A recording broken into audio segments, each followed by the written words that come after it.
रुपाली चाकणकर यांच्या महिला प्रदेश अध्यक्षपदाच्या राजीनाम्याबाबत राष्ट्रवादीत दोन गट सध्या पाहायला मिळत आहेत। एका गटाकडून चाकणकर यांचा राजीनामा तात्काळ घेण्याची मागणी करण्यात आली, तर दुसऱ्याकडून राजीनामा झाल्यास सध्या पक्षाची होणारी बदनामी थांबेल अशी भूमिका पाहायला मिळते।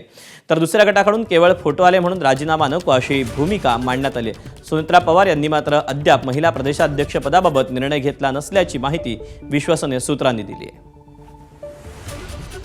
अपडेट जाणून घेऊया, निलेश बुधावले आपल्या सोबत आहे। निलेश, या दोन्ही गटांचं काय नेमकं म्हणणं आहे?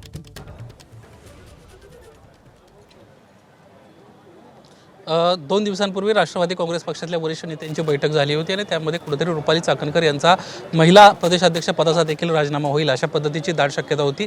मात्र मागच्या 2 दिवसात जी डेव्हलपमेंट झाली त्यानुसार पक्षातील इतर पदाधिकाऱ्यांशी ज्यावेळेस बातचीत करण्यात आली त्यावेळेस मोठ्या प्रमाणामध्ये असे पदाधिकारी आहेत ज्यांचं असं स्पष्टपणे म्हणणं आहे की रुपाली चाकणकर यांचा महिला अध्यक्ष पदाचा राजीनामा हा घेतला गेला पाहिजे, कारण सध्या राष्ट्रवादी काँग्रेस पक्षाची यामुळे प्रचंड मोठ्या प्रमाणामध्ये बदनामी होते। त्यामुळे कुठेतरी बदनामी थांबवायची असेल तर तत्काळ राजीनामा घेतला गेला पाहिजे। तर काही त्यातील निवडक नेत्यांचं असं म्हणणं आहे की रुपाली चाकणकर यांचा राजीनामा घेऊ नये, कारण अनेक नेत्यांचे सध्या सोशल मीडियामध्ये फोटो व्हायरल होत आहेत। केवळ रुपाली चाकणकर महिला आहेत त्यामुळे त्यांचे मोठ्या प्रमाणामध्ये त्या टार्गेट केले जातात अशा पद्धतीची भूमिका या नेत्यांकडून मांडण्यात आलेली आहेत।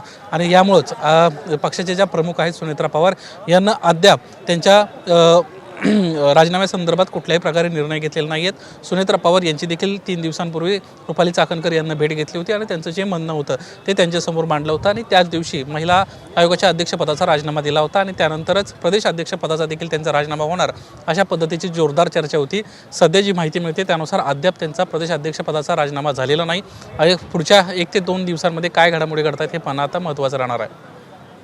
निलेश, धन्यवाद दिलेल्या सगळ्या सविस्तर माहितीबद्दल। अपडेट जाणून घेतच राहू। एबीपी माझा, उघडा डोळे बघा नीट।